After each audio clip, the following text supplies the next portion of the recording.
Hall of Fame media, the bowl game is definitely secondary to development. That comes with 15 extra practices and the recruiting wins that the program is having.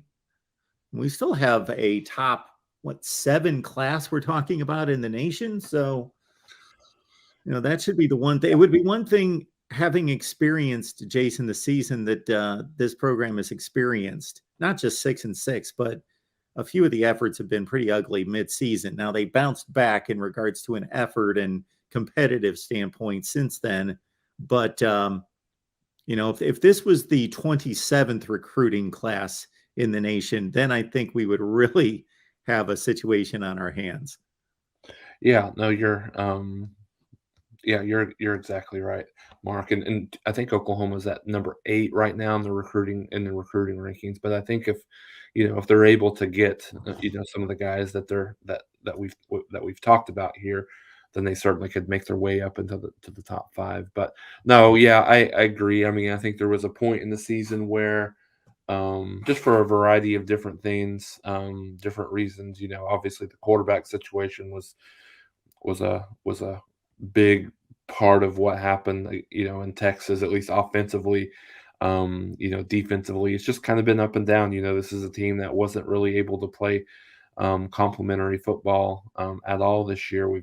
There would be a year, I'm sorry, there would be a week that the defense would step up and play a little bit better, but the offense didn't play well. There'd be a week that the offense played super, was very, very efficient, and the defense, really didn't play well. There wasn't too many games this year, particularly in Big 12 season, where both the offense and defense played very complementary of one another.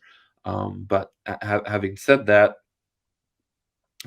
yeah, those 15 practices are all about. I think it's all about development of those kids and getting more opportunities for those kids just to be part of the team from a practice perspective, and maybe get a little bit more of an opportunity to play. In this game, particularly with some of the opt outs, particularly around the defensive line for Oklahoma. So we'll see how that continues to play out.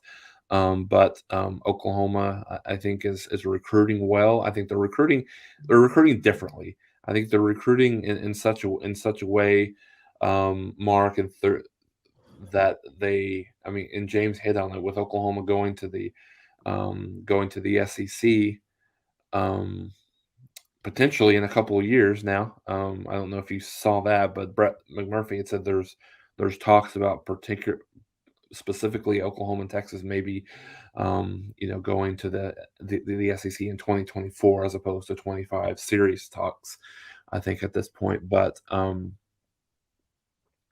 yeah, I think you look at that situation and getting the kids that fit, that are a good fit within Levy's offensive system, a good fit within Venable's defensive scheme, because they've got decent kids on campus, but a lot of them were recruited either for different styles or different coaches, or things like that. So um, I think that's important as Oklahoma kind of goes into this 2023 season.